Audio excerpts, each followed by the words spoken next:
आपल्याला मिळत नाही अशातला भाग नाही आणि काही आपल्याला कमीही पडत नाही. काही मिळत तर नाही पण आपल्याला कमीही काहीच पडत नाही असं त्यांनी सांगतात. आणि मग ते चालत असतात स्मित हास्य घेऊन, डोक्यावर गाठोडं असतं, ते चालत असतात. तशा पद्धतीने एक आपले पूर्वीपासून जे वारीला जाणारे असतात, निळोबा असे नावाचे एक ग्रस्त असतात आणि ते म्हणतात की पांडुरंगाला आलिंगन घालावं मग आपल्याला सर्वस्व काही मिळालं असं ते म्हणतात. मग असेच आपल्यासारखे कोणी असतात पुरुष, एक मुलं असतात दोघं जण, ते म्हणतात अरे त्यांना काय लागलं त्या टायमाला त्यांना आलिंगन घालायला मिळत असेल. आलिंगन म्हणजे विठोबाला भेट घालणे किंवा त्यांच्याशी मिठी मारणे.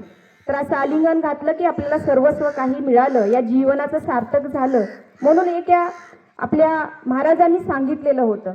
मग हे मुलं काय म्हणतात त्या वयस्कर माणसांना की त्यांनी त्या टायमाला घातलं पण आता आहे का तसं? आपण विठोबाला मिठी मारू शकतो का? नाही ना, मग कशाला जायचं?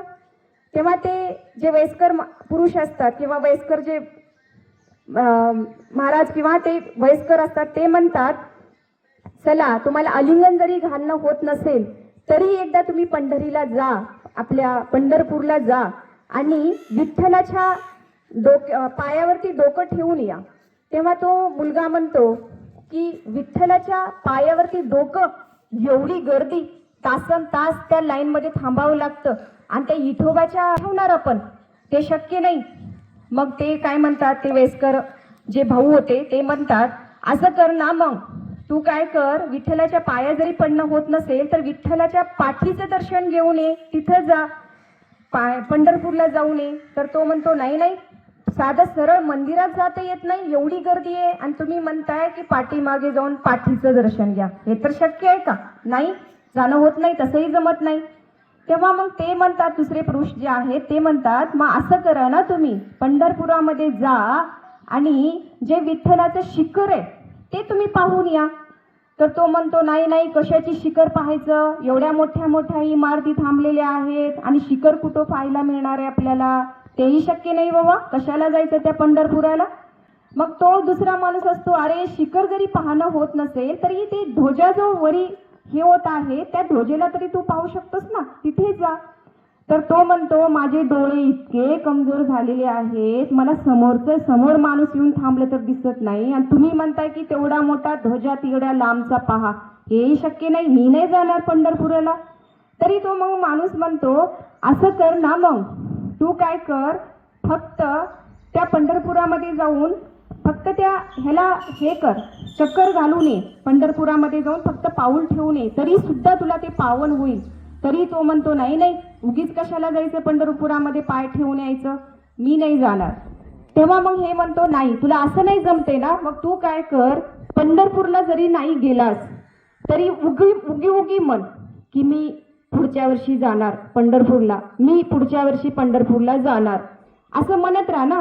तू खोटं जरी म्हणलास, पंढरपूरला नाही जरी गेलास तरी तुला तो पंढरी किंवा भगवंत तुला पावेल किंवा तुझं या जीवनाचं सार्थक होईल.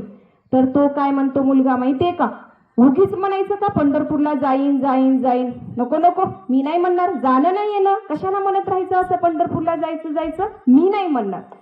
तेव्हा शेवटी तो माणूस म्हणतो अरे तू नाही जाणार तर जे लोक जातात पायी वारीसाठी त्यांना पाठवायला तरी जा, तरी सुद्धा तुझं पावन होईल हे जीवन. तर तो काय म्हणतो, त्यांना काय कामं आहेत का, रिकामी माणसं, घेतले गाठोडे निघाले पायी वारीला, नाही नाही मी नाही जाणार, त्यांना पाठवायला सुद्धा मी जाणार नाही. तरी सुद्धा तो माणूस काय म्हणतो, अरे तर तू हे नाही जरी केलास, तू पंढरीला जाऊ नको, तू पादुकाचं दर्शन घेऊ नको, पाठीचं दर्शन घेऊ नको, ध्वजावंदनचं दर्शन घेऊ नको, शिखराचं दर्शन घेऊ नको, तू ना जाईन म्हणून असं खोटंही बोलू नको, लोक जे वारकरी चाललेले त्यांना पाठवायलाही जाऊ नको, कमीत कमी एवढं तर कर. तो म्हणतो काय करू, डोळे बंद कर. डोळे बंद करतो आणि डोळे बंद केल्यानंतर गाडीमध्ये बसलो, असे तू मनाने हे कर, गाडीमध्ये बसलो, आपण सगळे असंच म्हणूया, डोळे बंद आहेत आपले, कपालभाती प्राणायाम करत करत आपण सर्वजण गाडीमध्ये बसलेले आहोत आणि आपली गाडी निघालेली आहे, थेट पंढरपुरामध्ये पोहोचलेली आहे. आणि जे चंद्रभागेचं पाणी, थंड पाणी, त्या चंद्रभागेच्या पाण्यामध्ये आपली सर्वांची अंघोळ झालेली आहे आणि हळूहळू पाऊल वाटाने आपल्या त्या पंढरपूरच्या मंदिराकडे आपण जात आहोत, विठ्ठलाच्या मंदिराकडे. आणि जे पावलं चोखोबा ज्ञानोबा ज्या वाटेने चाललेली होती त्या वाटेने आपण चालत आहोत. आणि साक्षात जे युगान युगे आपल्या भक्तांसाठी त्या विठेवरती थांबलेले साक्षात दर्शन पांडुरंगाचं सावळी मूर्ती आपल्या समोर आहे आणि डोळे उघडून पहा आणि त्याचं दर्शन घे. एवढं तरी करू शकतो ना आपण, असं ते पुरुष त्या मुलाला सांगतात. सांगण्याचा उद्देश असाच आहे की असं आपल्यामध्ये श्रद्धा भाव असला पाहिजे. आज आपण म्हणतोय की आम्हाला काम आहे, आम्हाला पंढरपूरला जाणं होत नाही, तो कोणी काही म्हणतं, कोणी काही म्हणतं. तर पंढरपुरीची वारी करणं का आवश्यकता आहे? जे आपण करू ते आपलं मुलं करतात, जे आपण करू ते आपले मुलं करतात. एकदा काय होतं, एक पाटील असतात आणि त्याचा एक मुलगा असतो आणि पाटील फिरायला निघालेले असतात. तो काय करतो, मुलासोबत जाऊन, हा पाटील एवढा मोठा आहे आणि हा जर मेला तर याला कसं किती माणसं लागतील बरं, असं तो स्पष्ट महाराजासमोर त्या पाटलासमोर तो मुलगा म्हणतो. मग ते पाटील काय करतात, त्या मुलाला ओढून आणतात. असली भाषा, अभद्र भाषा बोलायचं असतं का? एखाद्याला असं वाईट चितायचं असतं का? तुझा कसले विचार आहेत? म्हणून त्या मुलाला एका रूम मध्ये बंद करून टाकतात. मुलाला बंद केल्यानंतर त्याच्या वडिलाला समजतं की माझ्या मुलाला पाटलांनी बंद केलेलं आहे आणि तो वडीलही येतो आणि वडील म्हणतो, काय झालं पाटील, माझ्या मुलाला का तुम्ही बंद केलात? अहो तुमचा मुलगा किती अभद्र भाषा बोलतोय, मी फिरायला गेलो, माझं वजन वाढलेलं आहे, माझं शरीर निरोगी राहील आणि हा म्हणतोय की तुम्ही मेल्यानंतर तुम्हाला किती माणसं लागतील उचलायला, असली भाषा तुमचा मुलगा बोलतोय. मग त्याचे वडील काय म्हणतात, अहो त्याचं काय कळतं हो, तो लहान आहे, त्याला समजत नाही, त्याला असं म्हणायला पाहिजे होतं, तुम्ही जर मेला तर तुमचे हातपाय तोडून मग एकेकाने एक एक वस्तू उचलून नेला, तुमचा एक एक भाग उचलून नेला असतं तर जमलं असतं, असं बोलायला पाहिजे होतं. कोण म्हणतात, त्या मुलाचे वडील म्हणतात. आता मग त्या पाटलाला वाटतं की अरे हा मुलगा तर असा, त्याच्याहून सव्वाशेर हा बाप, ह्याच्या बापाची भाषा तर ह्याच्यापेक्षा अभद्र आहे. मग त्याचे आजोबा येतात आणि आजोबा म्हणतात, काय झालं हो पाटील, माझा नातू बी इकडंच, माझा मुलगा बी इथंच, आणि तुम्ही असं काय झालं, आमच्या मुलाने नातूनं काय केलं? अहो पहा, तुमचा नातू अशी भाषा बोलतोय आणि तुमचा मुलगा असली भाषा बोलतोय. तर तो आजोबा काय म्हणतो माहितीये का, त्या ह्याचा नंतर बोलायला आलेला, अहो पाटील त्यांना काय समजतं, ते अजून तेवढे अज्ञानी आहेत, त्यांना असं म्हणायला पाहिजे होतं की पाटील जर मेला त्याला उचलूनही न्यायचं नाही, त्याला कापायचंही नाही, सरळ त्याच्या वाड्याला आग लावून टाकायची, असं म्हणायला पाहिजे होतं. म्हणजे आपण जसं, मग तेव्हा त्या पाटलाच्या लक्षात येतं की यांचे संस्कारच असे आहेत, आजोबा, वडील आणि मुलगा, मग त्या मुलाची काय चूक आहे? असं आपली परंपरा असते.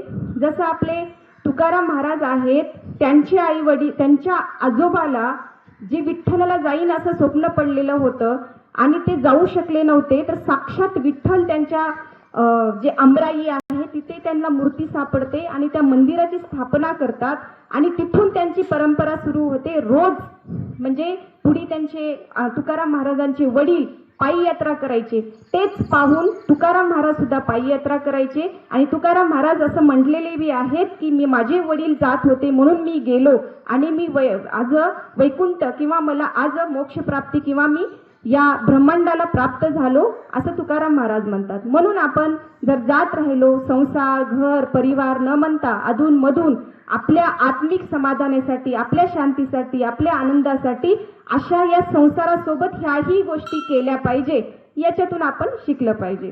कपालभाती प्राणायाम करतोय आपण, करत राहा. कोणी म्हणतं मला काहीच काम आहे, कोणी म्हणतं मला काहीच काम आहे, पण कमीत कमी आपण तिथे आता बरेच आपण सर्वजण जात आहोत, तिथे सेवाही देणार आहोत आणि आपली सेवा कशी आहे, निस्वार्थ सेवा आहे.